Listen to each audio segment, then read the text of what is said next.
ماہ رجب اسلامی سال کا 7واں مہینہ ہے جو اپنے اندر رحمتوں کے خزانے سموئے ہوئے ہے۔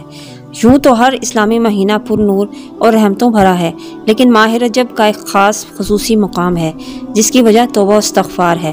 نبی اکرم صلی اللہ علیہ وآلہ وسلم نے فرمایا، ماہ رجب میری امت کے لیے استغفار کا مہینہ ہے۔ اس مہینے میں کثرت سے استغفار کیا کرو اور خدا سے اپنے گزشتہ گناہوں کی توبہ طلب کرو اور آئندہ گناہوں سے بچنے کی توفیق طلب کرو۔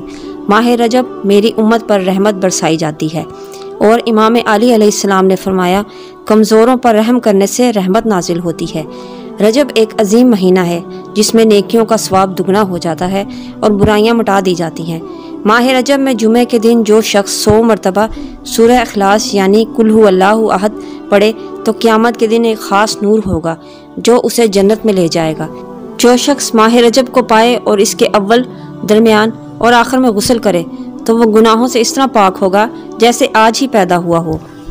تو آج جو میں وظیفہ آپ کو بتاؤں گی، اس کی ایک خاص بات یہ ہے، نہ اس میں وقت کی قید ہے نہ دن کی۔ آپ رجب کے مہینے میں کسی بھی وقت اور کسی بھی دن یہ وظیفہ کر سکتے ہیں۔ جو بھی آپ کی خواہش، تمنا یا آرزو ہو، کسی بھی مشکل میں گرفتار ہوں، قرض کی پریشانی ہو یا روزگار کی، اولاد کی خواہش ہو یا رزق کی، غرض جو بھی مسئلہ ہو، اس وظیفے کو کریں اور اللہ پاک کے حضور اپنی حاجات کو پیش کریں۔ تو چلتے ہیں وظیفے کی طرف۔ رجب المجرب کے مہینے میں کسی بھی روز ظہر یا مغرب یا عشاء کی نماز کے بعد سورہ کہف، سورہ یاسین، سورہ حامیم، سورہ دخان اور سورہ معراج ایک بار پڑھ کر آخر میں 1000 بار سورہ اخلاص پڑھیں۔ اللہ تبارک و تعالیٰ اپنی رحمت کاملہ سے ان صورتوں کے پڑھنے والے پر برکتیں اور عنایتیں فرمائے گا۔ یہ تھا ہمارا آج کا وظیفہ۔